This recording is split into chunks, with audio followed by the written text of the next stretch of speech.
జ్ఞానము గలవారమై యుక్తిగా ప్రవర్తించిన వారమైతే మనం గుర్తించాల్సింది ఏంటంటే, మనం కష్టపడితే ఆ కష్టము ఆశీర్వాదంగా మార్చబడదు. యెహోవా మనల్ని ఆశీర్వదించాలి అని రూఢిగా నమ్మిన వాడిని ప్రభు ఖచ్చితంగా ఆశీర్వదిస్తాడు. తన ప్రియులు నిద్రించుచుండగానే ఆయన వారికి కావలసినవన్నీ ఇస్తూ ఉన్నాడు. మనం ఇల్లు కట్టిస్తున్నాం, యెహోవా దాన్ని కట్టించకపోతే కట్టువాని ప్రయాసము వ్యర్థమేనట. నేనేమంటానంటే, ఇల్లు కట్టుకుంటున్నారు, దాంట్లో నివాసం ఉండలేకపోతున్నారు. ద్రాక్ష తోటలు వేస్తున్నారు, దాని ఫలమును అనుభవించలేకపోతున్నారు. మనము ఇల్లు కట్టుకుంటే అవి నివాసయోగ్యమైన ఇల్లుగా మార్చబడాలి అంటే వాటిని ప్రభు ప్రతిష్ఠించాలి, దాన్ని దేవుడే కట్టించాలి. అది కుటుంబమైనా, శారీరక సంబంధమైన కుటుంబమైనా, ఆత్మ సంబంధమైన కుటుంబమైనా, ఏదైనా దాన్ని ఎవరు కట్టాలట?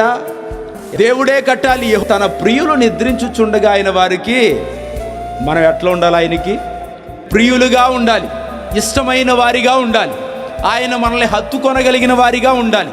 నీ హృదయాంతరంగంలో సకల విషయమైన దుర్నీతి కుళ్ళు ఉన్నప్పుడు ఆయన నిన్ను హత్తుకుంటాడా?